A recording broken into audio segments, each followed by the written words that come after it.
ಇತ್ತೀಚಿನ ದಿನಗಳಲ್ಲಿ ನೀವು ಮನೇಲಿರೋದು ಬಿಟ್ಟು ಬೇರೆ ಜಾಗದಲ್ಲೇ ಇರ್ತೀರಂತೆ. ಅಂದ್ರೆ ಅವಾಗ ಒಂಥರ ಗಬ್ದಸ ಇದ್ದಂಗಿದ್ದೆ. ಗಬ್ದಸ ಈಗ ಒಂಥರ ಮಳಕ ತರ ಆಗ್ಬಿಟ್ಟಿದ್ವಿ. ನಾವು ಯಾವಾಗ ಫೋನ್ ಮಾಡಿದ್ರು ಜಿಮ್ಮಲ್ಲಿದ್ದೀನಿ. ನಾನು ಹೆಂಡತಿ ಜೊತೆಗಿಂತ ಜಾಸ್ತಿ ಜಿಮ್ಮಲ್ಲೇ ಮನೆ. ಮಳೆ ಬಂದ್ಮೇಲೆ ಜಡೆ ಇರಬೇಕು, ಇಲ್ಲಿ ಜಡೆ ಇಲ್ಲ. ಅಲ್ಲ, ಜಡೆನೂ ಇಲ್ಲ, ಇಲ್ಲಿ ಒಡೆನೂ ಇಲ್ಲ. ನಿಮ್ಮ ಜರ್ನಿನಲ್ಲಿ ಯಾರಿಗಾದ್ರೂ ಬೈಯೋದಾದ್ರೆ? ಅಯ್ಯೋ, ಹಂಗಾಗಲ್ಲ. ನೀವು ಸೌಂಡ್ ಕುಯ್ ಅಂತ ಹಾಕ್ಸೋ ಬದಲ ಸುಮ್ಮನೆ ಪರ್ಸ್ನಲ್ಲೇ ಬೇಕಾದ್ರೆ ಒಂದು ವಾಯ್ಸ್ ರೆಕಾರ್ಡ್ ಕಳಿಸ್ತೀನಿ, ಕೇಳಿಸ್ಕೊಂಬಿಡಿ. ದೊಡ್ಡ ಬಜೆಟ್ನ ಒಂದು ಸಿನಿಮಾ ಸಿಕ್ಕಿದೆ. ಯೋಗರಾಜ್ ಸರ್ ಬ್ಯಾನರಲ್ಲಿ ಲಾಂಚ್ ಆಗೋದು ಅಂದರೆ ನಿಜವಲ್ಲ ತಮಾಷೆ ವಿಷಯ ಅಲ್ಲ. ಶಿವಣ್ಣ ಅವ್ರಿಗೆ ಕೇಳ್ಬಿಟ್ಟೆ ನಮಗೆ ಹಳ್ಳಿ ಪ್ರತಿಭೆ ಅವನಿಗೆ ಇಡ್ತಾ ಇದ್ದೀನಿ ಅಂತ ಯೋಗರಾಜ್ ಸರ್ ಹೇಳಿದ್ರಂತೆ. ಹೊಸಬ್ರು ಬೆಳೀಲಿ, ಒಂದ್ಸಲ ಕಾವೇರಿದ್ರೆ ಯಾವ್ದು ಸಸ್ಪೆನ್ಸ್ ಕ್ಯಾರೆಕ್ಟರ್ ಎಲ್ಲೂ ರಿವೀಲ್ ಮಾಡಲ್ಲ ಅಂತಿದ್ರು. ಒಂದಿದೆ, ಅದು ಯಾರು ಅಂತ ಹೇಳ್ತೀರಿ. ತುಂಬಾ ನೆನಪಾಗುವಂತ ಘಟನೆ ಏನಾದ್ರು ಇದೆಯಾ? ತುಂಬಾ ದುಃಖ ಆಯ್ತು? ದುಃಖ ಮಾಮೂಲಿ ಇದ್ದೇ ಇರುತ್ತೆ. ನಾನು ಬರೀ ಸೌಂಡ್ ಬಾಕ್ಸ್ ಎತ್ತಿಲ್ಲ ಅಂದ್ಬಿಟ್ಟು ಯಾವುದೋ ಮೇಕ್ರಿ ಸರ್ಕಲ್ ಬಿಟ್ಟು ಒಂದು ಚೂರು ಹಿಂದೆ ಅಲ್ಲೇ ಗಾಡಿ ಕಾಯಿಸ್ಕೊಂಡು ಬಂದ್ಬಿಟ್ಟು ಅಲ್ಲಿಂದ ನಡ್ಕೊಂಡು ಸೀದಾ ಆಫೀಸಿಗೆ ಬಂದರೆ ಅಲ್ಲಿ ನನಗೆ ಹಿಂಗೆ ಕಬಾಬ್ ತೆಗ್ದೇಶ ಊಟಕ್ಕೆ. ಅಂದ್ಕೊಂಡಿದ್ದೀರಾ ಇಷ್ಟು ಒಂದು ಬಿಗ್ ಬಜೆಟ್ ಸಿನಿಮಾಗೆ ಹೀರೋ ಆಗ್ತೀನಿ ಅಂತ? ಊಟ ಆಯ್ತಾ ಸರ್? ಈ ಥರದ್ದು ನಾನು ಬರೋಲ್ಲ. ಏನು ಸರ್ ಊಟ ಆಯ್ತಾ ಸರ್? ಹಿಂಗೆ ಹೇಳ್ತೀನಿ ಹೊರತು ನಾನು ಯಾವುದೋ ಭಾಷೆ ಬದಲಾವಣೆ ಮಾಡ್ಕೊಳ್ಳಲ್ಲ. ಹಳ್ಳಿ ಭಾಷೆ ಏನಿದೆ ಅದನ್ನು ನಾನು ಲೈಫಲ್ಲಿ ಬಿಡಲ್ಲ. ಅದು ಬಿಟ್ಟೆ ಅಂದರೆ ನಾನು ಲೈಫಲ್ಲೇ ಝೀರೋ.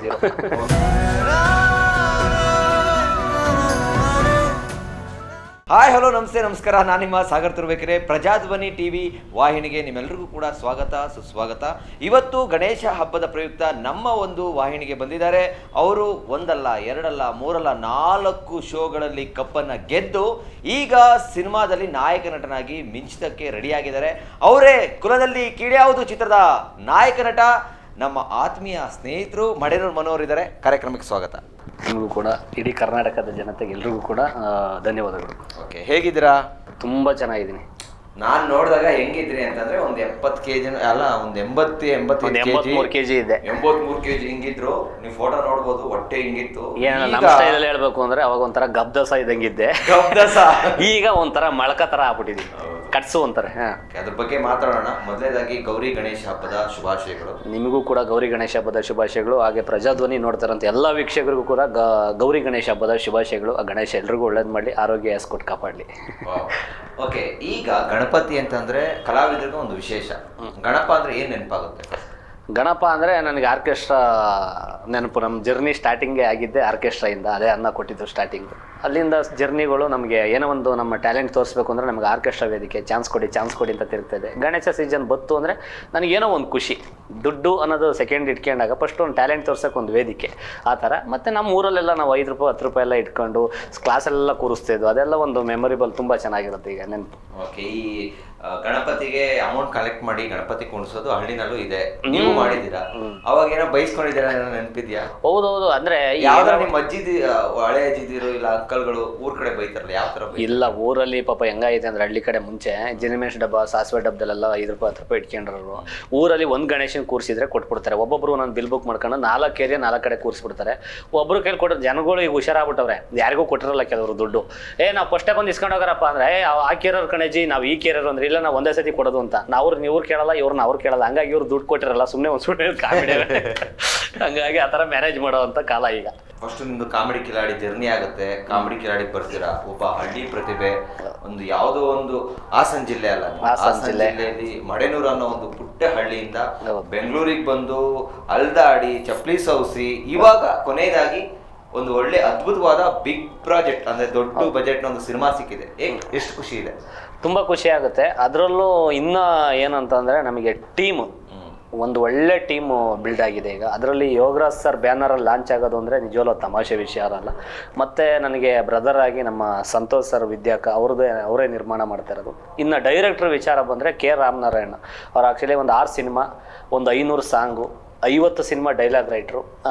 ಒಂದು ಒಂದು ದೊಡ್ಡ ಮಟ್ಟಕ್ಕೆ ನನಗೊಂದು ಡೈರೆಕ್ಟ್ರು ಸಿಕ್ಕಿದ್ದು ನಿಜವಲ್ಲೂ ಖುಷಿ ಆಗುತ್ತೆ. ಇನ್ನು ದೊಡ್ಡವರು ಎಲ್ಲ ಆರ್ಟಿಸ್ಟು, ಮೌನ ಗುಡ್ಡಮನೆ ಹೀರೋಯಿನ್ ಆಗಿ ಮಾಡ್ತಾ ಇದ್ದಾರೆ. ಇನ್ನು ದಿಗಂತ್ ಸರ್ ಇದ್ದಾರೆ. ರಾಮಾಚಾರಿ. ಹೌದೌದು, ರಾಮಾಚಾರಿ ಸೀರಿಯಲ್ ಹೀರೋಯಿನ್ನು. ಶರತ್ ಸರ್ ಇದ್ದಾರೆ, ರಂಗಾಯಣ ರಘು ಸರ್ ಇದ್ದಾರೆ, ದಿಗಂತ್ ಸರ್ ಇದ್ದಾರೆ, ಇನ್ನು ಸುಮಾರು ಗೆಸ್ಟ್ ಅಪಿಯರೆನ್ಸ್ ಸುಮಾರು ಇದೆ. ಹಂಗಾಗಿ ಒಂದು ಖುಷಿ ಅಂತ ವಿಚಾರ ಅಂದರೆ ಒಂದು ಟೋಟಲ್ ಪ್ಯಾಕೇಜ್ ಆಗಿ ಒಂದು ಚಿತ್ರರಂಗಕ್ಕೆ, ಕರ್ನಾಟಕದ ಜನತೆಗೆ ಒಂದು ಒಳ್ಳೆ ಸಿನಿಮಾ ಆಗುತ್ತೆ ಇದು ಅನ್ನೋದು ನನ್ನ ಒಂದು ಮನಸ್ಸಿನ ಒಂದು ಮಾತು. ಓಕೆ, ನೀವು ಝೀನಲ್ಲಿ, ಕಲರ್ಸ್ ಕನ್ನಡದಲ್ಲಿ, ಸ್ಟಾರ್ ಸುವರ್ಣದಲ್ಲಿ ಎಲ್ಲಾ ಚಾನಲ್ಗಳಲ್ಲೂ ಕೂಡ ಕಾಣಿಸ್ಕೊಂಡಿದ್ದೀರಾ. ಎಲ್ಲಾದ್ರೂ ಕೂಡ ಕಾಮಿಡಿ ಕ್ಯಾರೆಕ್ಟರ್ ಮಾಡ್ತಾ ಇದ್ರಿ, ಕಾಮಿಡಿ ಸ್ಕಿಟ್ಗಳನ್ನ ಮಾಡ್ತಾ ಇದ್ರಿ. ಕುಲದಲ್ಲಿ ಕೀಳಿ ಯಾವುದು ಹೆಸರು ನೋಡ್ತಾ ಇದ್ರೆ ಇದು ಕಾಮಿಡಿ ಜಾನರ್ ಅಲ್ಲ ಅಂತ ಅನ್ಸುತ್ತೆ. ಮನು ಬಂದ್ಮೇಲೆ ಕಾಮಿಡಿನ ಜನ ಇದು ಮಾಡೇ ಮಾಡ್ತಾರೆ. ಮನು ಅಲ್ಲಿ ಮಾಡಿದ್ದೀನಿ ಕಾಮಿಡಿ, ಹೌದು. ಈಗ ನೀವು ಸಾಗರ್, ನೀವು ಮಿಮಿಕ್ರಿಯಲ್ಲಿ ತುಂಬ ಫೇಮಸ್ಸು. ನಾವು ಒಂದು 6 ವರ್ಷದಿಂದ ನೋಡಿದ್ದೀವಿ, ಜೊತೆಲಿ ಜರ್ನಿ ಮಾಡಿದ್ದೀವಿ, ಒಂದು ಹಳೆ ಸ್ನೇಹಿತರು. ಬಟ್ ನೀವೇ ಒಂದು ಸಿನಿಮಾ ಮಾಡಿದ್ರೆ ಜನ ಫಸ್ಟ್ ಬಂದು ನೋಡಿದಾಗ ಎಲ್ಲರೂ ಒಂದು ಮಿಮಿಕ್ರಿ ಮಾಡ್ಬೋದಾ ಸಾಗರ್ ಅಂತಲೇ ಕೇಳೋದು. ಹಂಗಾಗಿ ನಾನು ಬಂದಮೇಲೆ ಎಲ್ಲರೂ ಒಂದು ಕಾಮಿಡಿ ಮಾಡ್ತಾನೆ ಅನ್ನೋ ಒಂದು ಎಕ್ಸ್ಪೆಕ್ಟೇಷನ್ ಇಟ್ಕೊಂಡೇ ಬಂದಿರ್ತಾರೆ.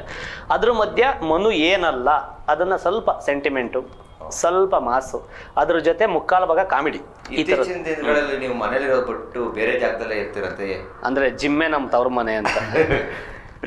ದಿನಕ್ಕೆ ಎಷ್ಟು ಗಂಟೆಗಳ ಕಾಲ ಜಿಮ್ ಮಾಡ್ತೀರಾ? ಒಂದು 2 ಅವರ್ ಮಾಡ್ತೀನಿ. 2 ಅವರ್ ಮಾಡ್ತೀನಿ. ನಾನು ಯಾವಾಗ ಫೋನ್ ಮಾಡಿದ್ರು ಜಿಮ್ಮಲ್ಲಿದ್ದೀನಿ ಅಂತ. ಹೌದು, ನಾನು ಹೆಂಡತಿ ಜೊತೆಗಿಂತ ಜಾಸ್ತಿ ಜಿಮ್ಮಲ್ಲೇ ಮಾಡಿ 2 ಅವರ್ 1.5 ಅವರ್ ಮಾಡ್ತೀನಿ. ನಾನೇನು ಬಾಡಿ ಬಿಲ್ಡಿಂಗ್ ಮಾಡಬೇಕು ಅದು ಮಾಡಬೇಕು ಅನ್ನೋದೇನಿಲ್ಲ. Only slim, only fit. ನಮ್ಮ ಕತೆಗೆ ಏನು ಬೇಕು ಅದಕ್ಕೆ ರೆಡಿ ಆಗ್ತಾ ಇದ್ದೀನಿ. ಒಂದು 1.5 ವರ್ಷ ಆಯ್ತೇನೋ ಆಗಲೇ ರೆಡಿ ಆಗಕ್ಕೆ ಹಿಡಿದು. ಇನ್ನೇನು ಸಿನಿಮಾ ಸ್ಟಾರ್ಟ್ ಆಗ್ಬಿಡ್ತೀನಿ 20 ಡೇಸ್. ಇಷ್ಟು ದಿನ ಮಡೆನೂನ್ ಮನು ಅಂದ್ರೆ ಈ ಗಡ್ಡ ಇರ್ಲಿಲ್ಲ, ಊರ್ಲಿರ್ಲಿಲ್ಲ, ಎಲ್ಲಿಲ್ಲೋದ ಕಳ್ದೋದ್ನ ಮಡೆನೂನ್ ಮನು ಅನ್ನೋ ಮಾತುಗಳಿತ್ತು. ಆದ್ರೆ ಈತ ಒಂದು ಸಿನಿಮಾ ಮಾಡ್ತಾ ಇದ್ದಾನೆ, ಅದು ಯೋಗರಾಜ್ ಭಟ್ ಅವರು ಪ್ರೊಡ್ಯೂಸರ್ ಆಗಿದ್ದಾರೆ ಅಂತ ಯಾರಿಗೂ ಗೊತ್ತಿರ್ಲಿಲ್ಲ. ಯೋಗರಾಜ್ ಸರ್ ಬ್ಯಾನರ್, ಮತ್ತೆ ವಿದ್ಯಾ ಸಂತೋಷ್ ನಮ್ಮ ಬ್ರದರೇ, ಅವರು ಪ್ರೊಡ್ಯೂಸರ್. ಓಕೆ, ಈ ಸಿನಿಮಾದಲ್ಲಿ ಆಕ್ಟಿಂಗ್ ಮಾಡ್ತಾ ಇದಾರೆ, ಹೀರೋ ಆಗಿದ್ದಾರೆ ಅಂತ ಯಾರಿಗೂ ಗೊತ್ತೇ ಇರ್ಲಿಲ್ಲ. ಬಟ್ ಮತ್ತೆ ಜಿ ಕನ್ನಡ ಬರ್ತೀರಾ, ಅಲ್ಲಿ ಒಂದು ಲಾಂಚ್ ಆಗುತ್ತೆ ನಿಮ್ದು ಕುಲದಲ್ಲಿ ಕೀಳಿ ಯಾವುದು ಟೀಸರ್. ಎಷ್ಟು ಖುಷಿ ಇದೆ, ಮತ್ತೆ ಹೇಗೆ ಅನಿಸ್ತಿದೆ ಜನಕ್ಕೆ? ಏನು ಹೇಳಕ್ ಇಷ್ಟ? ಜನಕ್ಕೆ ಈಗ ನಾವು ಯೂಟ್ಯೂಬ್ ಅಲ್ಲಿ ಆಡಿಯೋ ರಿಲೀಸ್ ಆಗ್ತಿದೆ, ನಮ್ದು ಟೀಸರ್ ರಿಲೀಸ್ ಆಗ್ತಿದೆ ಅಂತ ಕ್ಯೂರಿಯಾಸಿಟಿ ಬಿಲ್ಡ್ ಮಾಡಿ ಎಲ್ಲ ಮಾಡ್ತಾ ಇದ್ದು. ಈಗ ಆಕ್ಚುಲಿ ಎಷ್ಟು ಮಿಲಿಯನ್ ಗಟ್ಟಲೆ ಹೋಗಿದೆ ಅನ್ನೋದು ರೀಚ್ ಜಾಸ್ತಿ ಆಗಿದೆ. ಜಿ ಕನ್ನಡಕ್ಕೆ ನಿಜವಲ್ಲೂ ಥ್ಯಾಂಕ್ಸ್ ಹೇಳ್ಬೇಕು. ಮೊದಲು ನಮ್ಮ ಶರಣೆ ಸರಿಗೆ ಥ್ಯಾಂಕ್ಸ್ ಹೇಳ್ಬೇಕು. ಅದರಲ್ಲಿ ನಾವೊಂದು 4 ವಾರ ಮುಗಿಯುತ್ತಾ ಬಂತು ಶೋ. ಜನ ಬಾಡಿ ಬಿಲ್ಡ್ ಮಾಡಿರೋದು, ಇದಾಗಿರೋದು, ಏನು ಮಾಡ್ತೇವೆ ಅನ್ನೋದು ಸುಮಾರು ಜನ ನಾನು ಓದಾಗೆಲ್ಲ ಕೇಳ್ತಿದ್ರು, ಯಾಕೆ ಕಾಣ್ತಲ್ಲ ಏನು ಕಾಣ್ತಿಲ್ಲ ಅಂತ. ಇಡೀ ಟೀಮು, ನಮ್ಮ ಸಂತೋಷ್ ಸರ್ ಆಗಿರ್ಬೋದು, ಯೋಗರಾಜ್ ಸರ್, ರಾಮನಾರಾಯಣ್ ಸರ್ ಎಲ್ಲ ಒಂದು ಟೀಮ್ ಒಂದು ನಿರ್ಧಾರ ಮಾಡಿ ಇನ್ನೊಂದು 3 ವಾರ ಇದೆ, ಅದರಲ್ಲೊಂದು ಶೋ ಅಲ್ಲಿ ಒಂದು ಲಾಂಚ್ ಮಾಡಿದ್ರೆ ಹೆಂಗಿರುತ್ತೆ ಅನ್ನೋ ಟೈಮಲ್ಲಿ ಶರಣಯ್ಯ ಸರ್ ಒಂದು ಐಡಿಯಾ ಕೊಟ್ಟರು. ಹೆಂಗಿರೋ ನೀನು ತವ್ರ ಮನೇಲಿ ಬೆಳೆದಿರೋದು, ಇಲ್ಲಾಗಿ ಒಂದು ಲಾಂಚ್ ಮಾಡಿದ್ರೆ ಒಂದು ದೊಡ್ಡ ಮಟ್ಟಕ್ಕೆ ಇದಾಗುತ್ತೆ, ಮನೆಗೂ ರೀಚ್ ಆಗುತ್ತೆ ಅಂದರು. ಓಕೆ ಅಂದ್ಬಿಟ್ಟು ಪಟ್ ಅಂತ ಇಡೀ ಟೀಮ್ ಎಲ್ಲ ಸೇರಿ ಒಂದು ಟೀಸರ್ ರೆಡಿ ಮಾಡಿ, ಭಟ್ರು ಸರ್ ಎಲ್ಲ ತುಂಬ ಇದು ಮಾಡ್ಕೊಂಡು ಸೀದಾ ಹೋಗಿ ನಾವು ಪ್ರೊಡ್ಯೂಸರು, ಯೋಗರಾಜ್ ಸರ್, ಡೈರೆಕ್ಟರ್ ಎಲ್ಲ, ಹೀರೋಯಿನ್ನು ಎಲ್ಲ ಹೋಗಿ ಲಾಂಚ್ ಮಾಡ್ಕೊಬಂದು. ಇವತ್ತಂತೂ ಎಲ್ಲ ಕಡೆ ನಾನು ಎಲ್ಲಿ ಹೋಗಲಿ ಕೇಳ್ತಾರೆ, ಸರ್ ಚೆನ್ನಾಗಿತ್ತು ಸರ್, ಟೀಸರ್ ಚೆನ್ನಾಗಿತ್ತು ಅಂತ. ನಾವು ಮನೆಗೆ ಇನ್ವಿಟೇಷನ್ ಕೊಡೋಕ್ಕೋಸ್ಕರನೇ ಆ ಟೀಸರ್ ಮಾಡಿದ್ದು. ಜಿ ಕನ್ನಡ ಮೂಲಕ ಮನೆಗೆ ತಲುಪಿಸಿದ್ರು. Thank you. ಆ ಸಿನಿಮಾದ ಒಂದು ಟೈಟಲ್ ನೇಮ್ ಏನಿದೆ, ಕುಲದಲ್ಲಿ ಕೀಳಿ ಯಾವುದು, ನಮ್ಮ ಅಣ್ಣವ್ರ ಸಾಂಗ್ ನೆನಪಾಗುತ್ತೆ. ಅದು ಆರ್ಕೆಸ್ಟ್ರಾಗಳಲ್ಲಂತೂ ಈ ಸಾಂಗ್ ಇರ್ಲೇಬೇಕು ಕೊನೆಯಲ್ಲಿ. ನಿಮಗೂ ಕೂಡ ಒಂದು ಲೈಫ್ ಕೊಟ್ಟಿದ್ದು ಆರ್ಕೆಸ್ಟ್ರಾ ಅಂತ ಹೇಳ್ಬೋದು. ಈಗ ಸಿನಿಮಾ ಟೈಟಲ್ ಕೂಡ ಕುಲದಲ್ಲಿ ಕೀಳಿ ಯಾವುದು ಅಂತ ಇದೆ. ಇದು ಹೇಗೆ ಬಂತು ಥಾಟ್? ಇದು ಆಕ್ಚುಲಿ ಯೋಗರಾಜ್ ಸರ್ ಶಿವಣ್ಣಂಗೆ ಇಟ್ಟಿರೋಂಥ ಟೈಟ್ಲು. ನಿಜವಲ್ಲೂ ಶಿವಣ್ಣ ಅವ್ರಿಗೆ ಕೇಳ್ಬಿಟ್ಟೆ ನಮಗೆ ಹಳ್ಳಿ ಪ್ರತಿಭೆ, ಅವನಿಗೆ ಇಡ್ತಾ ಇದ್ದೀನಿ ಅಂತ ಯೋಗರಾಜ್ ಸರ್ ಹೇಳಿದ್ರಂತೆ. ಹೊಸಬ್ರು ಬೆಳೀಲಿ, ಚೆನ್ನಾಗಾಗಲಿ ಅಂತ ಶಿವಣ್ಣವ್ರು ಆಶೀರ್ವಾದ ಮಾಡಿದ್ರಂತೆ. ಆವಾಗ ಇಮಿಡಿಯೇಟ್ಲಿ ನನಗೆ ಟೈಟ್ಲು ನಿಂಗೆ ಕಣೋ ಟೈಟ್ಲು ಅಂತರು ಯೋಗರಾಜ್ ಸರು. ಕುಲದಲ್ಲಿ ಕೀಳ್ಯಾವುದು ಮಾಡು, ಚೆನ್ನಾಗಿ ಮಾಡುತ್ತೆ. ಕಥೆನೂ ಅವ್ರದ್ದೇ ಇದರಲ್ಲಿ. ಇನ್ನು ಚೆನ್ನಾಗಿ ಆಗ್ತಿದೆ, ಟೀಮ್ ಎಲ್ಲ ಚೆನ್ನಾಗಿ ಆಗ್ತಿದೆ. ಅಲ್ಲ, ಈಗ 1.5 ವರ್ಷದಿಂದ ಜಿಮ್ ವರ್ಕೌಟ್ ಮಾಡಿಕೊಂಡು ಒಂದು ಸಿನಿಮಾಗೋಸ್ಕರ ಡೆಡಿಕೇಟ್ ಆಗಿ ವರ್ಕ್ ಮಾಡ್ತಾ ಇದ್ದೀರಾ. ಏನೇನೆಲ್ಲ ಬಿಟ್ಟಿದ್ದೀರಾ? ಅಂದ್ರೆ ರೈಸ್ ಯಾವಾಗಲೂ ವಾರಕ್ಕೊಂದ್ಸಲ ಚೀಟಿಂಗ್ ಮಾಡ್ತೀನಿ ಲೈಟಾಗಿ. ಅಂದ್ರೆ ದೇವ್ರ ಪ್ರಸಾದ ಅಲ್ಲಿ ಇಲ್ಲಿ ಹೋದಾಗ ದೇವ್ರ ಪ್ರಸಾದ ತಿನ್ನಿಲ್ಲ ಅಂದ್ರೆ ನಾನು ಬೇಡ ಅಂದ್ರೂ ಅಕ್ಕಪಕ್ಕದಲ್ಲಾರು ಸ್ವಲ್ಪ ದೇವ್ರ ಶಾಪ ಹಾಕ್ಬಿಡುತ್ತೆ, ಪ್ರಸಾದ ಮೇಲೆ ತಿರಸ್ಕಾರ ನಂಗೆ ಆಗ್ಬಿಡುತ್ತೆ ಅಂದ್ಬಿಟ್ಟು ಕಣ್ಣಿಗೆ ಹೊತ್ಕೊಂಡು ಪ್ರಸಾದ ತಿಂತೀನಿ. ಅದು ಬಿಟ್ರೆ ಮೊಟ್ಟೆ ಆ ಥರ ಇನ್ನೆಲ್ಲ ನಾನ್ ವೆಜ್ಗಳೆಲ್ಲ ಸ್ವಲ್ಪ ತಿಂತೀನಿ. ಆ ಥರದ್ದೆಲ್ಲ ತಿಂತೀನಿ. ಇವತ್ತು ಗಣೇಶ ಹಬ್ಬ ಅಲ್ವಾ, ಹಂಗಾಗಿ ನಾನು ತಿಂತೀನಿ. ಓಕೆ, ಗಣಪನ್ ನೋಡ್ತಾ ಇದ್ದೀರಾ. ಗಣಪನ ಒಂದು ಡೈಲಾಗ್, ಗಣಪನ್ ಮುಂದೆ ಯಾವ್ದಾದ್ರು ಡೈಲಾಗ್ ಹೇಳೋದಾದ್ರೆ ಯಾವ್ದು ಹೇಳ್ತೀರಾ? ಉಪ್ಪಿ ಸರ್ ಡೈಲಾಗ್ ಏನಾದ್ರೆ ಹೇಳ್ತೀರಾ? ಮಿಮಿಕ್ರಿ ನಾವು ಎಕ್ಸ್ಪೆಕ್ಟ್ ಮಾಡೇ ಮಾಡ್ತೀವಿ. ಇಲ್ಲ ನಾವು ನಿಮ್ ಮುಂದೆ ನಾವು ಮಿಮಿಕ್ರಿ ನೀವು 1-2 ಮಾಡಿ, ನಾನೊಂದ್ 2 ಮಾಡ್ತೀನಿ. ನಿಮಗಂತೂ ನಾನು ಕಾಂಪಿಟೇಷನ್ ಕೊಡಕ್ಕಾಗಲ್ಲ. ನೀವು ಮಿಮಿಕ್ರಿನೇ ಮಾಡೋದ್ರಿಂದ ನೀವು 1-2 ಮಾಡಿ, ನಾನೊಂದ್ 2 ಮಾಡ್ತೀನಿ. ಏನಿಲ್ಲ, ಪರವಾಗಿಲ್ಲ, ನೀವು ಮಾಡಿ, ತೊಂದರೆ ಇಲ್ಲ ಇಲ್ಲ ನೀವು ಮಾಡಿ. ಯಾಕೆಂದ್ರೆ ನಾವು ಒಂದು 5-6 ವರ್ಷ ಜರ್ನಿ, ಸಾಗರ್ ತುರುವೇಕೆರೆ ಅಂತ ನಮ್ಮ ಸ್ನೇಹಿತರು. ನನ್ನ ಒಂದು ಜರ್ನಿಲಿ ಏನೇ ಆದರೂ ಕೂಡ ಒಬ್ಬ ಸ್ನೇಹಿತನಕ್ಕಿಂತ ಒಂದು ದೊಡ್ಡ ಬ್ರದರ್ ಆಗಿ ತುಂಬ ಸಪೋರ್ಟ್ ಮಾಡ್ತಾರೆ. ಇದು ಹಿಂಗೆ ಇರುತ್ತೆ ಜರ್ನಿ ನಮ್ಮದು ನಿಮ್ಮದು ಅಂತ. ಗಣೇಶ ಯಾರ ದೃಷ್ಟಿಯಿಂದ ಬೀಳ್ದಂಗೆ ನೋಡ್ಕೊಳ್ಳಿ ಅಂತ ಕೇಳ್ಕತ್ತಿ. ನೀವೊಂದೆರಡು ಮಾಡಿ ನಾನು ರೀ ಮಡಿನೂರು ಮರೋವ್ರೆ. ಯಾವುದು ಸಿನಿಮಾ ನಿಮ್ದು? ಕುಲದಲ್ಲಿ ಕೀಳು ಯಾವುದು? ಕುಲದಲ್ಲಿ ಕೀಳು ಯಾವುದು? ಕುಲದಲ್ಲಿ ಕೀಳು ಯಾವುದು? ನಾವು ಇದನ್ನ ಹೇಳೋದು, ಕುಲ ಕುಲ ಅಂತ ಹೊಡೆದಾಡ್ಬಾರ್ದು. ಯಾವ ಕುಲದಲ್ಲಿ ಯಾವ್ದು ಕೀಳು, ಯಾವ್ದು ಮೇಲು? ಮನುಷ್ಯತ್ವ ಅಷ್ಟೇ ಮುಖ್ಯ ಅಲ್ವಾ? ಅದನ್ನ ತೋರಿಸಿಕೊಟ್ಟಿದ್ದೀರಾ, ನಿಮ್ಗೆ ಆಲ್ ದ ಬೆಸ್ಟ್. ಹಾಗೆ ನಮ್ಮ ಉಪ್ಪಿಯವ್ರ ಬದಲಿ ಸ್ವಲ್ಪ ಮಾತಾಡಿ ಬಗ್ಗೆ. ಎಲ್ರಿಗೂ ನಮಸ್ಕಾರ. ನಿಜವಾಗ್ಲೂ ಖುಷಿ ಆಗ್ತಾ ಇದೆ. ಗೌರಿ ಗಣೇಶ ಹಬ್ಬ ಅಲ್ವೇನ್ರಿ ಸಾಗರ್ ಅವರೇ? ಅದು ಅಲ್ಲದೆ ಕುಲದಲ್ಲಿ ಕೀಳ್ಯಾವುದು ಸಿನಿಮಾ ಚೆನ್ನಾಗಿ ಅತಿ ದೊಡ್ಡ ಮಟ್ಟಕ್ಕೆ ಪ್ರಮೋಷನ್ ಮಾಡ್ಕೊಡ್ತಾ ಇದ್ರಿ. ಇದಕ್ಕಿಂತ ಸೌಭಾಗ್ಯ ಪಾಪ ನಮ್ಮ ಹಳ್ಳಿ ಪ್ರತಿಭೆ ಮನೋಗಿನ್ನ ಯಾವುದು ಸಿಗಲ್ಲ ಅಂತ ಅನ್ಕೊತೀನಿ. ತುಂಬ ಖುಷಿ ಆಗುತ್ತೆ. ಇಡೀ ಪ್ರಜಾಧ್ವನಿ ನೋಡ್ತಾ ಇರೋಂಥ ಎಲ್ಲ ಕರ್ನಾಟಕದ ಜನತೆಗೆ ಗೌರಿ ಗಣೇಶ ಹಬ್ಬದ ಶುಭಾಶಯಗಳು. ದೇವ್ರು ಒಳ್ಳೇದು ಮಾಡಲಿ. ಓಕೆನಾ? ಬರ್ತೀನಿ, ಬಾಯ್. ಸೂಪರ್. ಓಕೆ, ಕುಲದಲ್ಲಿ ಕೀಳ್ಯಾವುದು ಎಲ್ಲ ಕಡೆ ರಿಲೀಸ್ ಆಗಿದೆ, ಸೂಪರ್ ಹಿಟ್ ಆಗಿದೆ. ಈಗ ಒಂದು ನ್ಯೂಸ್ ಚಾನಲ್ ವಾಯ್ಸ್ ಬರುತ್ತೆ. ಈಗ ಅಂದ್ರೆ ಮುಗ್ದಿದೆ, ಎಲ್ಲ ಕುಂಬಳಕಾಯಿ ಹೊಡೆದು ರಿಲೀಸ್ ಆಗಿದೆ ಆಲ್ರೆಡಿ ರಿಲೀಸ್ ಆಗಿ ಫುಲ್ ಜನ ತುಂಬಿಕೊಂಡಿದ್ದಾರೆ. ಓ ಅಲ್ಲ, ನಿಮ್ಮ ಬಾಯಾರಿಕೆಯಿಂದ ಗಣೇಶನ ಆಶೀರ್ವಾದದಿಂದ ನಿಜವಲ್ಲ ಆ ಥರ ಆಗುತ್ತೆ ಅನ್ನೋ ಒಂದು ಪ್ರಯತ್ನ ಇದೆ. ಯಾಕೆಂದ್ರೆ ಎಲ್ಲ ಕಡೆ ಆ ಥರ ಬಿಲ್ಡ್ ಆಗಿದೆ ಚೆನ್ನಾಗಿ. ಎಲ್ಲ ಮನೆಗೂ ಕೂಡ ಕುಲದಲ್ಲಿ ಕೀಳು ಯಾವುದು, ಕುಲದಲ್ಲಿ ಕೀಳು ಯಾವುದು ಒಂದು ಸಿನಿಮಾನ ರಿಲೀಸ್ ಆಗಿ ಹೋದ್ರೂ ಆ ಸಿನಿಮಾ ಹೆಸರು ಹೇಳಿದ್ರೆ ಗೊತ್ತಾಗಲ್ಲ. ಅಂತದ್ರಲ್ಲಿ ಸಿನಿಮಾ ಇನ್ನೂ ಶೂಟಿಂಗ್ ಪ್ರಾರಂಭ ಆಗಿಲ್ಲ, ಆಗ್ಲೇ ಟೀಸರ್ ಎಲ್ಲ ಕಡೆ ಹೆಸರು ಮಾಡ್ತಾ ಇದೆ. ಚೆನ್ನಾಗಿದೆ, ಗ್ರೇಟ್, ಚೆನ್ನಾಗಿ ರೀಚ್ ಆಗಿದೆ. ಇದ್ರದ್ದು ಜಗಣ್ಣ ಅವ್ರದ್ದೇ ಮಾಡ್ತೀನಿ. ಜಗಣ್ಣ ಅವ್ರದ್ದು. ಓಕೆ. ನಿಜವಾಗ್ಲೂ ಪಾಪ ಇವತ್ತು ಹೇಳ್ಬೇಕು ಅಂದರೆ ಆ ಟೈಪಲ್ಲಿ ಈ ಟೈಪ್ ಆಗ್ಬಿಟ್ಟು ಪಾಪ ಇವನು ಹಳ್ಳಿ ಪ್ರತಿಭೆ, ಗ್ರಾಮೀಣ ಪ್ರತಿಭೆ ಈ ಥರ ಎಲ್ಲ ಮಾಡಿಕೊಂಡು ಪಾಪ ಅತ್ತೆಗೆ ಮುಂಡಾಯಿಸ್ಬಿಟ್ಟು ಏನೂ ಇಲ್ಲ ಸಹ ನಮಗೆ ಹಂಗೆ ಹಿಂಗೆ ಅಂತ ಹೇಳ್ಬಿಟ್ಟು ಏನೋ ಡವ್ ಆಡ್ಕೊಂಡು ಬಂದ. ಸೀನ್ ಕಟ್ ಮಾಡಿದರೆ ಪಾಪ ಒಂದು ಹೀರೋ ಆಗ್ಬಿಟ್ಟವ್ರಿ. 1.5 ವರ್ಷ ಪಾಪ ಎತ್ತಗೆ ಹೋಗ್ಬಿಟ್ಟ. ನೀವು ಕಾಣ್ತಿಲ್ವಲ್ಲ, ಎಲ್ಲಿ ಹಾಕ್ಕೊಂಬಿಟ್ಟ ಅಂದ್ಕೊಂಡ್ರೆ ಪಾಪ ಜಿಮ್ಮಲ್ಲಿ ಮನೆ ಬಿಟ್ಬಿಟ್ಟು ಜಿಮ್ಮಲ್ಲೆಲ್ಲ ಚಾಪೆ ಹಾಸ್ಕೊಂಬಲಕತ್ತವನೆ ಅಂತ ಆ ಟೈಪಲ್ಲಿ ಈ ಟೈಪಲ್ಲಿ. ಇವತ್ತು ನಿಜವಾಗ್ಲೂ ಕುಲದಲ್ಲಿ ಕೀಳು ಯಾವುದು ಚಿತ್ರತಂಡ ಒಳ್ಳೇದಾಗಲಿ, ಇವನ ಒಂದು ಶ್ರಮಕ್ಕೆ ಗಣೇಶ ಒಳ್ಳೇದು ಮಾಡಲಿ ಅಂತ ಹೇಳ್ತೀನಿ. ಆಗ್ಬೋದಲ್ಲಮ್ಮ, ಬರ್ತೀನಿ, ಬಾಯ್. ಸೂಪರ್. ಅಂದ್ರೆ ಹಳೆ ವಾಯ್ಸ್ ಒಂದಿತ್ತು, ಹೊಸ ವಾಯ್ಸ್. ಈಗ ನಿಮ್ಮ ಕಾಮಿಡಿ ಕಿಲಾಡಿಗಳ ಕಮೆಂಟ್ಸ್ ಮಾಡೋದು ಅಷ್ಟೇ ಚೆನ್ನಾಗಿರುತ್ತೆ. ಸತ್ಯ. ಓಕೆ, ಈ ಸಿನಿಮಾ ಕುಲದಲ್ಲಿ ಕೀಳು ಯಾವುದು ಸಿನಿಮಾ ಶೂಟಿಂಗ್ ಯಾವಾಗಿಂದ? ಈ ತಿಂಗಳು 25ರಿಂದ ಆಕ್ಚುಲಿ ನಮ್ಮ ರಾಮನಾರಾಯಣ್ ಸರ್ ಆಗ ಶೆಡ್ಯೂಲ್ ಆಗ್ತಾವ್ರೆ. ಇನ್ನು ನಮ್ಮ ಸಂತೋಷ್ ಅಣ್ಣನು ರೆಡಿ ಆಗವ್ರೆ ಟಕ ಟಕ ಅಂತ. ಇನ್ನು ಯೋಗರಾಜ್ ಸರ್ ಸಾಂಗ್ಸ್ ಎಲ್ಲ ಸ್ಟಾರ್ಟ್ ಮಾಡ್ಯವ್ರೆ. ಎಲ್ಲ ಪ್ರಿಪ್ರೇಷನ್ ಚೆನ್ನಾಗಿ ನಡೀತಾರೆ. ಸಿನಿಮಾದಲ್ಲಿ ಯಾರೆಲ್ಲ ತಾರಾಂಗಣ ಏನೇನಿದೆ? ಇದರಲ್ಲಿ ಯೋಗರಾಜ್ ಸರ್ ಒಂದು ಕ್ಯಾರೆಕ್ಟರ್ ಮಾಡ್ತಾ ಇದ್ದಾರೆ. ಸೂಪರ್. ಇನ್ನು ದಿಗಂತ್ ಸರ್ ಇದ್ದಾರೆ, ಮೌನಗುಡ್ಡ ಮನೆ ಇದ್ದಾರೆ, ಸೋನಲ್ ಇದ್ದಾರೆ, ತರುಣ್ ಸೋನಲ್ ಅಂತ ಹೇಳ್ಬೇಕು ಈಗ ಅವ್ರನ್ನ, ಅವರಿದ್ದಾರೆ. ರಂಗಾಯಣ ರಘು ಸರ್ ಇದ್ದಾರೆ, ಶರತ್ ಲೋಹಿತೇಶ್ವರ್ ಸರ್ ಇದ್ದಾರೆ. ಯಾವ್ದು ಸಸ್ಪೆನ್ಸ್ ಕ್ಯಾರೆಕ್ಟರ್ ಎಲ್ಲೂ ರಿವೀಲ್ ಮಾಡಲ್ಲ ಅಂತಿದ್ರು. ಒಂದಿದೆ, ಅದು ಯಾರು ಅಂತ ಹೇಳ್ತೀವಿ, ಗೆಸ್ಟ್ ಕ್ಯಾರೆಕ್ಟರ್ ಗೊತ್ತಿಲ್ಲ ಅದು. ಅದೆಲ್ಲ ಸಸ್ಪೆನ್ಸ್ ಆಗಿ ಅಂತ ಹಾಕಿದ್ರು ಕಮೆಂಟ್ಸ್ ಅಲ್ಲಿ. ಹೌದು, ಸುಮಾರು ಜನ ಹಾಕಿದ್ರು. ತಮಿಳ್ ಇಂಡಸ್ಟ್ರಿಯಿಂದ ಧನುಷ್ ಅವರು ಬಂದು ಆಕ್ಟ್ ಮಾಡ್ತಾರ ಅಂತ ಗೊತ್ತಿಲ್ಲ. ಹೇಳಂಗಿಲ್ಲ, ಅವ್ರಿಗೆ ಆ ತರ ಕಥೆಗಳು ತುಂಬಾ ಇಷ್ಟ ಆಗುತ್ತೆ. ಹೌದು, ಈ ತರ ಕಥೆಗಳು ಗೊತ್ತಿಲ್ಲ ಯಾರು ಬರ್ತಾರೆ ಅಂತ, ನಾವು ಕಾಯ್ಕೊಂಡು ನೋಡೋಣ. ಖಂಡಿತ ಬರ್ತಾರೆ, ಯಾರೋ ಒಬ್ರು ಬರ್ತಾರೆ. ಯಾರು ಅಂತ ಗೊತ್ತಿಲ್ಲ, ಅದು ಡೈರೆಕ್ಟರ್ ಹೇಳ್ಬೇಕು ಅದು ಯಾರು ಅಂತ. ಈಗ ಆರ್ಕೆಸ್ಟ್ರಾ ಜೀವನದಿಂದ ಒಂದು ಸಿನಿಮಾ ಹೀರೋ ಆಗುವವರೆಗೂ ಬಂದಿದ್ದೀರಾ. ಇಲ್ಲಿ ಯಾವ್ದಾದ್ರು ಒಂದು ತುಂಬಾ ನೆನಪಾಗುವಂತ ಘಟನೆ ಏನಾದ್ರು ಇದೆಯಾ? ತುಂಬಾ ದುಃಖ ಆಯ್ತು, ಖುಷಿ ಆಯ್ತು? ಅಂದ್ರೆ ಎಲ್ಲ ಸುಮಾರಾಗಿದೆ. ದುಃಖ ಮಾಮೂಲಿ ಇದ್ದೇ ಇರುತ್ತೆ. ತುಂಬಾ ಜಾಸ್ತಿ ಆಗಿದೆ. ಆರ್ಕೆಸ್ಟ್ರಾಗಳಲ್ಲಿ ಒಂದು ಜಾಗದಲ್ಲಿ ನಾವು ಕೆಲಸ ಮಾಡ್ತಾ ಇದ್ದಾಗ ಮಾಮೂಲಿ ಊಟ ಗೀಟ ಎಲ್ಲ ಮಾಡ್ಬೇಕಾದ್ರೆ ನಾನು ಸೌಂಡ್ ಬಾಕ್ಸ್ ಎತ್ತಿದ್ದು. ಮಳೆ ಬರ್ತಾಯಿದ್ರು, ನನ್ನ ಸೌಂಡ್ ಗಾಡಿಲೇ ಬರ್ತಾಯಿದ್ರು. ನಾನು ಬರೀ ಸೌಂಡ್ ಬಾಕ್ಸ್ ಎತ್ತಿಲ್ಲ ಅಂದ್ಬಿಟ್ಟು ಯಾವುದೋ ಮೇಕ್ರಿ ಸರ್ಕಲ್ ಬಿಟ್ಟು ಒಂದು ಚೂರು ಹಿಂದೆ ಅಲ್ಲೇ ಗಾಡಿ ನಿಲ್ಲಿಸ್ಬಿಟ್ಟು ಬಂದ್ಬಿಟ್ಟಿದ್ರು ಮಳೆಲೇ. ಅಂದರೆ ಸೌಂಡ್ ಬಾಕ್ಸ್ ಎತ್ತಲಿಲ್ಲ ಇವನು ಅಂತ. ಎತ್ತಿದ್ದೆ, ಇನ್ನೊಂದು ಜೊತೆಲಿ ಇನ್ನೂ ಜಾಸ್ತಿ ಮಾಡ್ಬೇಕು ಕೆಲಸ ಅಂತ ಅವರ ಎಕ್ಸ್ಪೆಕ್ಟೇಷನ್. ಅಲ್ಲಿಂದ ನಡ್ಕೊಂಡು ಸೀದಾ ಆಫೀಸಿಗೆ ಬಂದರೆ ಅಲ್ಲಿ ನನಗೆ ಹಿಂಗೆ ಕಬಾಬ್ ತೆಗ್ದೇಸಿದ್ರು ಊಟಕ್ಕೆ. ಆ ಥರದ್ದೆಲ್ಲ ಹಂಗಾಗಿ ಅದೆಲ್ಲ ಸುಮಾರು ನೆನಪುಗಳು. ಇವಾಗಲೂ ಎಲ್ಲರೂ ಚೆನ್ನಾಗಿದ್ದಾರೆ ಜೊತೆಲಿ. ನಾನು ಯಾರನ್ನೂ ತಿರಸ್ಕರಿಸಲ್ಲ, ಬೆಳೆದಿದ್ದು ನೋಡುವಂಥ ಉರ್ಸಕ್ಕೆ ಹೋಗಲ್ಲ. ನನ್ನ ಕೆಲಸ ಏನಿದೆ ಅದು ಗುರಿ ಇರ್ಬೇಕಂದ್ರೆ ಹಿಂದ್ಗಡೆ ಉರಿ ಇರಬಾರ್ದು, ಉರಿ ಇರಬಾರ್ದು. ಅದನ್ನೆಲ್ಲ ನಮಗೆ ಯಾಕೆ ವೇಸ್ಟೇಜ್ ಎಲ್ಲ ತೆಗೆದ್ಬಿಟ್ಟು ಎಲ್ಲರೂ ಕೊಟ್ಟು ಚೆನ್ನಾಗಿರೋಣ. ಇರೋದು 3 ದಿವಸ ಅವರೇ ಗೊತ್ತಿಲ್ಲದಲೇ ಮಾಡಿರ್ಬೋದು, ಇಲ್ಲ ನಾನೇ ಅವತ್ತು ಗೊತ್ತಿಲ್ಲದಲೇ ಏನೋ ಒಂದು ತಪ್ಪು ಮಾಡಿರ್ಬೋದು, ಗೊತ್ತಿಲ್ಲ ಅಂದ್ಕೊಂಡು ಜೀವನ ಮಾಡ್ಕೊಂಡು ಹೋಗ್ತಾ ಇದ್ದೆ. ತುಂಬ ಖುಷಿ ಕೊಟ್ಟಂಥ ಕ್ಷಣ ಅಂದರೆ ಕಾಮಿಡಿ ಕಿಲಾಡಿ ಸೆಲೆಕ್ಟ್ ಆಗಿದ್ರೆ ಅಂತ ಫೋನ್ ಬತ್ತಲ್ಲ, ಅದು ದೊಡ್ಡ ಖುಷಿ ಕೊಟ್ಟಂಥ ಕ್ಷಣ. ಆಡಿಷನ್ ಏನು ಮಾಡಿದ್ರಿ? ನನಗಂತೂ ನೆನಪಾಗ್ತಿಲ್ಲ. ನಿಮ್ಗೆ ನೆನಪಿದ್ಯಾ ಆಡಿಷನ್? ಸುಮಾರು 1.5 ಗಂಟೆ ರುಬ್ಬಿದ್ರು. 1.5 ಗಂಟೆ ಹಾಕೊಂಡು ಒಂಥರ ಈ ಇಡ್ಲಿ ರುಬ್ದಂಗೆ ರುಬ್ಬಿಟ್ರು ಹಾಕೊಂಡು ಅದು ಇದು ಎಲ್ಲ ಮಾಡಿದೆ. ಎಲ್ಲ ರಸನೂ ಮಾಡಿ ಒಂದು ರಸಮ್ ಮಾಡಿಕೊಟ್ಟೆ. ಆಮೇಲೆ ಹಾಕೊಂಡು ಸ್ವಲ್ಪ ಅದು ಫೇಲ್ ಆಗಿದ್ದು ಲಾಸ್ಟ್ ಮೂಮೆಂಟಲ್ಲಿ ಏನೋ ಒಂಚೂರು ಚಿಕ್ಕದಾಗಿ ಅದೃಷ್ಟ ಅನ್ನೋದು ಒಂದು ಆಯಿತು, ಚೆನ್ನಾಗಾಯ್ತು. ಅಲ್ಲ, ಈಗ ಕಾಮಿಡಿ ಕಿಲಾಡಿ ಮಾಡಿದ್ದೀರಾ, ಎಷ್ಟೋ ಜನ ಒಂದು ಮಾತಿದೆ, ರಿಯಾಲಿಟಿ ಶೋಗಳಲ್ಲಿ ಮಾಡ್ತಾರೆ, ಸಿನಿಮಾಗೆ ಹೋಗ್ತಾರೆ, ಸಿನಿಮಾ ಕಡೆ ಹೋಗ್ಬಿಡ್ಬೇಕು ಅವ್ರು, ಮತ್ತೆ ಯಾಕೆ ಬರ್ತಾರೆ, ಮತ್ತೆ ಯಾಕೆ ಕಾಣಿಸ್ಕೊಂತಾರೆ ಅಂತ ಕೆಲವ್ರು ಕಮೆಂಟ್ಸ್, ಅಂಥವ್ರಿಗೆ ಏನು ಹೇಳ್ತೀರಾ? ಏನಿಲ್ಲ ಅಂದರೆ ಒಂದನ್ನೇ ನಾವು ನಂಬ್ಕೊಳಕ್ಕಾಗಲ್ಲ. ಪ್ರಪಂಚದಲ್ಲಿ ನಾವು ಯಾವುದನ್ನೇ ಆದರೂ ಒಂದೇ ವರ್ಗನ ನಾನು ಕಾನ್ಫಿಡೆಂಟ್ ಇದೆ ಬದುಕೋಣ, ಬಟ್ ಒಂದು ವೃತ್ತಿ ಒಂದು ಪ್ರವೃತ್ತಿ ಅನ್ನೋದು ಒಂದು ಇರಲೇಬೇಕು. ಹಂಗಂತ ನಾವು ಎರಡನ್ನೂ ಬಿಡಬಾರ್ದು. ನಾವು ಮಾಡ್ತಾ ಇರೋದೇ ಒಂದು ಸಿನಿಮಾ ರಂಗದಲ್ಲಿ ಒಂದು ಆ್ಯಕ್ಟಿಂಗ್ ಮಾಡಬೇಕು ಅಂತ. ಅಲ್ಲಿ ಆ್ಯಕ್ಟಿಂಗ್ ಮಾಡಬೇಕು ಅಂದರೆ ಇಲ್ಲಿ ಕಂಡ್ರೆ ಇವ್ನ ಪರ್ಫಾರ್ಮೆನ್ಸ್ ನೋಡಿದ್ರೇ ಕರೀತಾರೆ, ಇಲ್ಲಿ ಕಾಣಲಿಲ್ಲ ಅಂದರೆ ಅವ್ನ ಪರ್ಫಾರ್ಮೆನ್ಸ್ ಹೆಂಗಿರುತ್ತೋ ಬೇಡಪ್ಪ ಬೇರೆಯವ್ನ ಕರಿ ಅಂತ ಅಂತಾರೆ. ಹಂಗಾಗಿ ಅದು ಇರಬೇಕು ಇದು ಇರಬೇಕು ಅಂತ ನನ್ನ ಅನಿಸಿಕೆ. ನಿಮ್ಮ ಸಿನಿಮಾಗೆ ಯಾರು ಸಂಗೀತ ಮಾಡ್ತಾರೆ? ಇದು ಮನೋಮೂರ್ತಿ ಸರ್, ಮುಂಗಾರು ಮಳೆ. ಮನೋಮೂರ್ತಿ ಸರ್, ಜಯಂತ್ ಕಾಕಿಣಿ ಸರ್ದು 2 ಸಾಂಗ್ ಇದೆ, ಯೋಗರಾಜ್ ಸರ್ದು ಒಂದು 3 ಸಾಂಗ್ ಇದೆ. ಒಂದು ಒಳ್ಳೆ ದೊಡ್ಡ ಟೀಮ್. ನಿಜವಾಗ ಅಂದ್ಕೊಂಡಿದ್ರ ಇಷ್ಟು ಒಂದು ಬಿಗ್ ಬಜೆಟ್ ಸಿನಿಮಾಗೆ ಹೀರೋ ಆಗ್ತೀನಿ ಅಂತ ಯಾವಾಗಾದ್ರೂ ಕನಸು? ಬಟ್ ಕನಸು ನನಗೊಂದು ಅಂದರೆ ಮಾಡ್ತೀನಿ ಅನ್ನೋದು ಗುರಿ ಇತ್ತು. ನಾನು ಯಾವತ್ತೂ ಗುರಿ ಇಟ್ಕೊಂಡು ಯಾವತ್ತೂ ಫೇಲ್ ಆಗಿಲ್ಲ.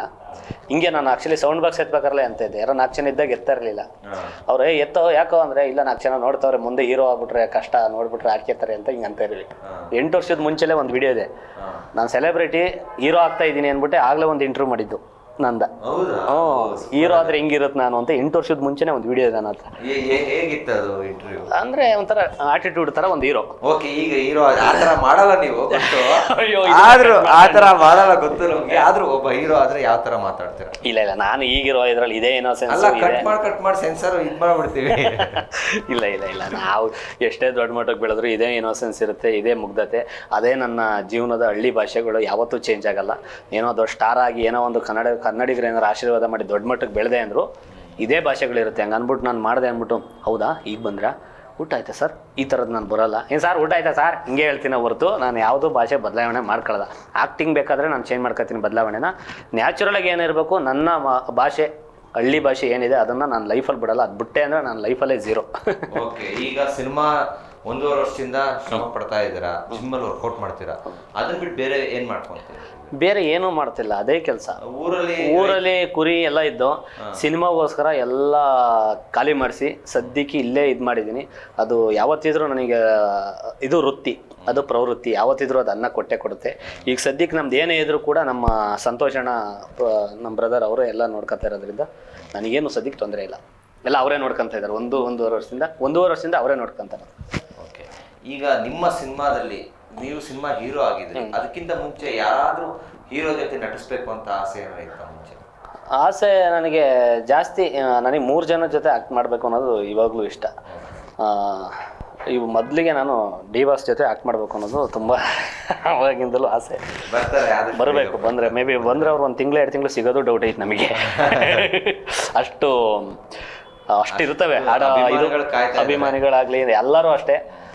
ಡಿ-ಬಾಸ್ ಅವ್ರು ಬಂದರೆ ಮಿನಿಮಮ್ 1 2 ತಿಂಗಳು 2.5 ತಿಂಗಳು ಜಾತ್ರೆ, ಮೆರವಣಿಗೆ, ಹಬ್ಬರ ಎಲ್ಲ ಇರ್ತದೆ. ಒಟ್ಟಿನಲ್ಲಿ ಕಾನೂನು ಕೋರ್ಟು ಏನು ಹೇಳುತ್ತೋ ಗೊತ್ತಿಲ್ಲ, ಅದು ಮಾಮೂಲಿ ಇರುತ್ತೆ ಸರ್, ಎಲ್ಲರಿಗೂ ಇರುತ್ತೆ.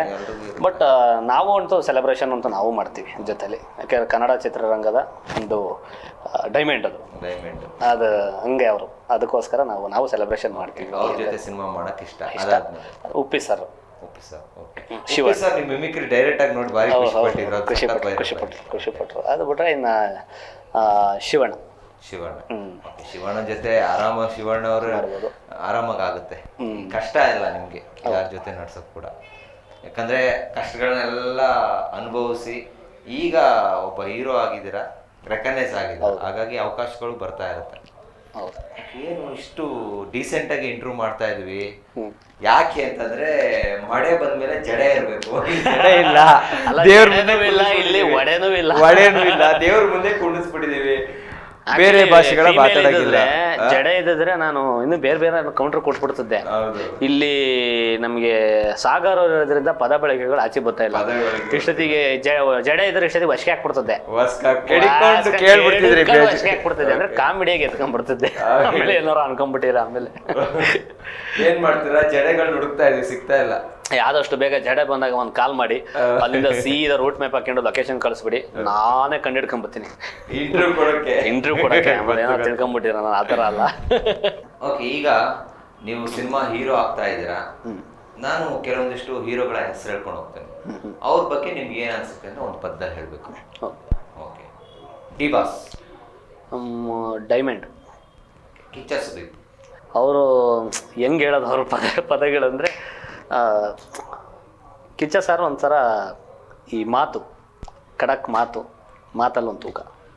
ಅಪ್ಪು ಸರ್ ಪದಗಳೇ ಇಲ್ಲ. Okay, Duniya Vijay sir. Duniya Vijay sir ಒಂಥರ ಮಾಸು, ಕ್ಲಾಸು, ಬುದ್ಧಿವಂತರು. Okay, Uppi sir. Uppi sir ಸ್ಯಾಂಡಲ್ವುಡ್ಡಿಗೆ ಒಂಥರ ಅತಿ ಬುದ್ಧಿವಂತರ ಥರ. ಧ್ರುವ ಸರ್ಜಾ. Dhruva Sarja sir dialogue. ನಮ್ಮ ರಾಕಿಂಗ್ ಸ್ಟಾರ್ ಸರ್. ಅವರು ಒಂಥರ ಆಲದ ಮರ ಇದ್ದಂಗೆ. ಈಗ ಕ್ಯೂರಿಯಾಸಿಟಿ ಬಿಲ್ಡ್ ಜಾಸ್ತಿ ಮಾಡಿಬಿಟ್ಟವ್ರೆ. ಅಲ್ಲ, ನೀವು ಕೂಡ ಕೂದಲೆಲ್ಲ ಸೇಮ್ ಹಂಗೆ ಬಿಟ್ಕೊಂಡು ಬಟ್ ನಮ್ಮ ಕನ್ನಡ ಚಿತ್ರರಂಗಕ್ಕೆ ಅವರು ಏನೋ ಒಂದು ಬಂದರೆ ಒಂದೊಂದು ಸತಿ ಅಬ್ರ ಮಾಡಿ ಹೋಗೋದೆ ಅನ್ನೋದು, ಅದ್ರ ಬಗ್ಗೆ ಅಂತೂ ಚಿಂತೆ ಇಲ್ಲ. ನಿಮ್ಗೆ ಇಷ್ಟವಾದ ಹೀರೋ ಆ ಕಾಲದಲ್ಲಿ? ಆ ಕಾಲದಲ್ಲಿ ಅಣ್ಣವ್ರೆ. ಅಣ್ಣವ್ರು ಯಾವ ಸಿನಿಮಾ ತುಂಬಾ ಇಷ್ಟ? ಅಣ್ಣವ್ರದ್ದು ಎಲ್ಲೆಲ್ಲೂ ನಾನೇ ಕವಿರತ್ನ ಕಾಳಿದಾಸ ಆ ಸಿನಿಮಾ ಇಷ್ಟ. ಅದು ಬಿಟ್ರೆ ಮೈಲಾರಿ ಒಂದು ಟಗರು ಸಾಕಿರ್ತಲ್ಲ ಆ ಸಿನಿಮಾ. ಮಡೆನೂರು ಮನು ಏನೋ ನನಗೆ ಗೊತ್ತಿಲ್ಲ. ಇನ್ನು ಸಿನಿಮಾ ರಿಲೀಸ್ ಆದ್ಮೇಲೆ ಕರ್ನಾಟಕ ಜನತೆ ಏನು ಮಾಡ್ತಾರೆ ಅದ್ರ ಮೇಲೆ ಡಿಪೆಂಡ್. ಈಗ ಸಿನಿಮಾ ಹೀರೋ ಆಗಿದ್ದೀರಾ, ನಿಮ್ಮ ಜರ್ನಿನಲ್ಲಿ ಯಾರಿಗಾದ್ರೂ ಬೈಯೋದಾದ್ರೆ, ಕ್ಯಾಮ್ರಾ ನೋಡ್ಕೊಂಡು ಬೈಯೋದಾದ್ರೆ ಏನು ಬೈಬೋದು? ಇಲ್ಲ ನಾನು ಯಾರಿಗೂ ಬೈಯಕ್ಕೆ ಹೋಗಲ್ಲ. ನಾನು ಬೈಯೋದಾದ್ರೂ ನಾನು ದೇವ್ರ ಹತ್ರ ಕೇಳ್ಕೊಳ್ಳೋದು ಇಷ್ಟೇ. ಏನಾರ ನಾನು ಮನಸ್ಸಿಗೆ ಬೇಜಾರಾದಾಗ ದೇವ್ರ ಹತ್ರ ಹೋಗಿ ಕೈ ಮುಗಿದು, ನನಗೆ ಆರಾಧ್ಯ ದೇವರು ಶ್ರೀ ಮಂಜುನಾಥ ಸ್ವಾಮಿ, ಅದು ಬಿಟ್ರೆ ಶಕ್ತಿ ಆಂಜನೇಯ, ಯುಕ್ತಿ ಒಂದು ಆಶೀರ್ವಾದ ಅಂದರೆ ನಮಗೆ ಮೆಳೆಯಮ್ಮ ಪುರದಮ್ಮ ಅಂತ ನಮ್ಮ ದೇವ್ರುಗಳು, ಭಾಳ ಇಷ್ಟವಾದಂಥ ದೇವ್ರುಗಳು. ಓಕೆ, ನಿಮ್ಮ ಕಡೆ ಬೈಗುಳಗಳಿಲ್ಲ. ನಾನೆಲ್ಲ ಆ್ಯಕ್ಚುಲಿ ನಾನು ಚೆನ್ನಾಗಿರುತ್ತೆ, ಹೋಗ್ಲಿ ಅದನ್ನಾದ್ರೂ ಕೇಳೋಣ. ಆ ಥರದ್ದು ಏನಲ್ಲ, ಹಂಗೆ ಯಾವ ಸುಮಾರು ಸೆನ್ಸರ್ ಇಲ್ದಂಗೆ ಇರ್ತಾವೆ ಅವು, ಸಿಕ್ಕಾಬಟ್ಟೆ ಕೆಟ್ಟದಾಗಿರುತ್ತೆ. ಅಯ್ಯೋ ಹಂಗಾಗಲ್ಲ. ನೀವು ಸೌಂಡ್ ಕುಯ್ ಅಂತ ಹಾಕ್ಸೋ ಬದಲ ಸುಮ್ಮನೆ ಪರ್ಸ್ನಲ್ಲೇ ಬೇಕಾದ್ರೆ ಒಂದು ಆಯ್ಸ್ ರೆಕಾರ್ಡ್ ಕಳಿಸ್ತೀನಿ, ಕೇಳಿಸ್ಕೊಂಬಿಟ್ಟು. ಥ್ಯಾಂಕ್ಸ್ ನಮ್ಮ ಫ್ರೆಂಡ್ಸ್ ಎಲ್ಲರಿಗೂ, ಪ್ರತಿಯೊಬ್ಬರಿಗೂ ಥ್ಯಾಂಕ್ಸ್ ಹೇಳ್ತೀನಿ. ನಮ್ಮ ಫ್ಯಾಮಿಲಿಲಿ ನಮ್ಮ ಹೆಂಡತಿಗೆ, ನಮ್ಮ ತಾಯಿ, ಅಜ್ಜಿ, ನನ್ನ ಫ್ರೆಂಡ್ ಸರ್ಕಲ್ ಪೂರ್ತಿ ಸುಮಾರು ಜನ ಇದ್ದಾರೆ, ಎಲ್ರಿಗೂ ಥ್ಯಾಂಕ್ಸ್ ಹೇಳೋಕ್ಕೆ ಇಷ್ಟಪಡ್ತೀನಿ. ಸ್ಪೆಷಲ್ಲಾಗಿ ಈಗ ನನಗೆ ಸಿನಿಮಾ ಮಾಡೋಕೆ ಹೊರಟಿರೋ ನಮ್ಮ ಪ್ರೀತಿಯ ಬ್ರದರ್ ನಮ್ಮ ಸಂತೋಷ್ ಮತ್ತು ವಿದ್ಯಾ ಅಕ್ಕ ಅವರು, ಇವರಿಗೆ ಅವ್ರಿಗೆ ದಂಪತಿಗಳಿಗೆ ಥ್ಯಾಂಕ್ಸ್ ಹೇಳ್ತೀನಿ. ಆಮೇಲೆ ಸ್ಪೆಷಲಾಗಿ ನಮ್ಮ ಯೋಗರಾಜ್ ಸರ್ ಯಾವತ್ತಿದ್ರು ನಮಗೆ ಗಾಡ್ ಫಾದರೇ, ಅವರಿಗೆ ಹೇಳ್ತೀನಿ. ಮತ್ತು ಹೊಸ್ದಾಗಿ ನಮಗೆ ಪ್ರೀತಿಯಿಂದ ಅಷ್ಟು ಸಿನಿಮಾ ಮಾಡಿದರು, ಮನುಗೇನೋ ಒಂದು ಮಾಡೋಣ ಅನ್ನೋ ಥರ ಒಂದು ಯೋಚನೆ ಇಟ್ಕೊಂಡು ಚೆನ್ನಾಗಿ ಪ್ರಿಪ್ರೇಷನ್ ಮಾಡ್ತಾರೆ ನಮ್ಮ ಪ್ರೀತಿ ಕೆ ರಾಮನಾರಾಯಣ್ ಸರ್ ಡೈರೆಕ್ಟ್ರಿಗೆ, ಅವರಿಗೆ ಥ್ಯಾಂಕ್ಸ್ ಹೇಳ್ತೀನಿ. ಸ್ಪೆಷಲಾಗಿ G Kannada Sharanayya sir. Okay, super, thank you so much. ನಮ್ಮ ಒಂದು ಪ್ರಜಾಧ್ವನಿ ಟಿವಿಗೆ ನೀವು ಬಂದು ಸಂದರ್ಶನ ಕೊಟ್ಟಿದ್ದು ನಿಜವಾಗ್ಲೂ ಕೂಡ ಒಂದು ಮೆರುಗು. ನೀವು ಬಂದಿದ್ದು ನಿಮ್ಮ ಒಂದು ಸಿನಿಮಾ ಕುಲದಲ್ಲಿ ಕೀಳಿ ಯಾವುದು ಸೂಪರ್ ಹಿಟ್ ಆಗಲಿ. ಇನ್ನು ಶರಣಯ್ಯ ಸರ್ ಆದ ನಮ್ಮ ಪ್ರೀತಿಯ ಗಡ್ಡ ಸತೀಶ್ ಸರ್, ಇವರಿಬ್ಬರೇ ನಮಗೆ ಆಶೀರ್ವಾದ ಮಾಡಿ ಜಿ ಕನ್ನಡ ತಂದು ಅಲ್ಲಿಂದ ಇಲ್ಲಿಗೆ ಒಂದು ಜರ್ನಿ ಸಿನಿಮಾಗೆ ಬಂದು ಮಾಡ್ತಾ ಇದ್ದೀನಿ. ಓಕೆ, ತುಂಬ ಖುಷಿ ಆಯಿತು ನಮ್ಮ ಪ್ರಜಾಧ್ವನಿ ಟಿವಿ ಬಂದು ಸಂದರ್ಶನ ಕೊಟ್ಟಿದ್ದು. ಆ ವಿಘ್ನ ವಿನಾಯಕ ನಿಮ್ಮ ಚಿತ್ರೀಕರಣಕ್ಕೆ ಯಾವುದೇ ರೀತಿಯಾದ ವಿಘ್ನಗಳನ್ನು ಬರೆದಿದ್ದ ಥರ ನೋಡ್ಕೊಳ್ಳಿ, ಸಿನಿಮಾ ಚೆನ್ನಾಗಾಗಲಿ, ಸಿನಿಮಾ ರಿಲೀಸು ಕೂಡ ಆರಾಮಾಗಿ ಸೂಪರ್ ಹಿಟ್ ಆಗಲಿ ಅಂತ ದೇವರ ಆಶೀರ್ವಾದ ನಿಮ್ಮ ಜೊತೆ ಇರಲಿ ಅಂತ ಕೇಳ್ತಾ thank you so much. Thank you. ಇದಾಗಿತ್ತು ಇವತ್ತಿನ ವಿಶೇಷ. ನೋಡ್ತಾ ಇರಿ ಪ್ರಜಾಧ್ವನಿ ಟಿವಿ. ಧನ್ಯವಾದಗಳು.